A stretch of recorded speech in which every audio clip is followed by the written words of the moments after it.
Tips பார்க்க போகிறோன்னா, எப்போதுமே வந்து பிஸ்கட் டப்பா வந்து பிஸ்கட் போட்டு வைக்கல, பிஸ்கட் நமத்து போகாமல் இருக்க சர்க்கரை போடுவாங்க. ஆனால் அந்த சர்க்கரை போட்டாலும் எறும்பு வந்துடும்.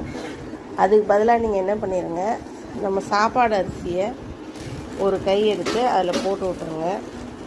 ஆனால் பதத்து போகாது, உங்களுக்கு எறும்பும் வராது.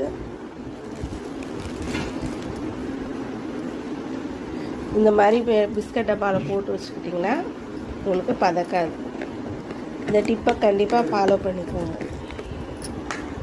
நம்ம டைட் டப்பாவில் மூடி வச்சிட்டோம். இப்போ நம்ம பார்க்க போகிறது இந்த ஆயில் பாட்டில் தான். இது என்ன டிப்ஸ்னால், ஆயில் பாட்டில் வந்து சில நேரங்களில் வந்து இப்படி லூஸாகவே இருக்குது. அப்போ ஆயில் வந்து லீக் ஆகுது. அந்த டைமில் என்ன பண்ணுவோன்னா, இந்த இடத்துல வந்து இந்த லப்பர் பேண்ட் இருக்குது பாருங்கள்,